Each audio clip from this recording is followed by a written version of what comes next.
deal to us. We totally believe in it. So this is a model that was made to represent. Um, it was made by a guy who was questioning the globe just as we do, and he was wondering how the sun and the moon worked around a flat Earth, because everyone's really used to things going around. So in this case, we had to say, well, it does go around. It just goes around in a different motion. So we've been trying to, what they say, prove the globe.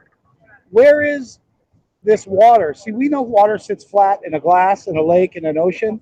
So if 71% of the Earth is water, where is this curvature that they're talking about? It's not measured. It's not there. Weapon systems prove this. Navigation systems prove this. Long distance photography proves this.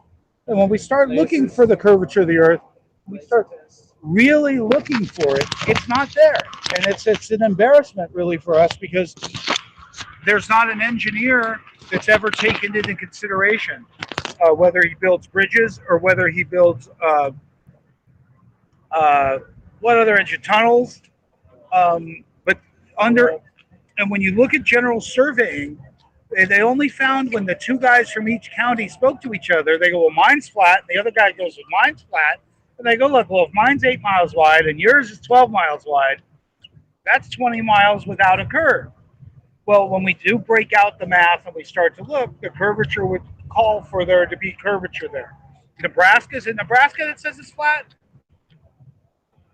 One of the states fights with Florida to see who's flatter. And it's I think 210 miles wide. You just can't have flat surfaces on a curved Earth. So we always think the Earth is flat until recently. so we question the model myself scientifically, but also there is a religious side of it where 173 times in the Bible it mentions a stationary flat Earth. So, according to the Bible, the sun and the moon were built within what we call the firmament. The firmament is interesting to me because certainly everything looks closer in the sky, but also if we have an atmosphere of oxygen, nitrogen, hydrogen, and other gases, what keeps this from disappearing into this vacuum of space? Suddenly, I start to think about the vacuum in space. I don't believe it because it would take our atmosphere, or there is a cover. So it makes for a complication. What keeps us here? And in the You first know, page of the Bible, it does say that the Earth is a firmament over it, and there's 77 Bible verses to back. It's a flat Earth book.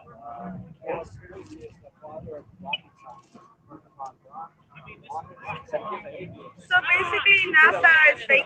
so much the point is when you find out they're faking it, $52 million a day.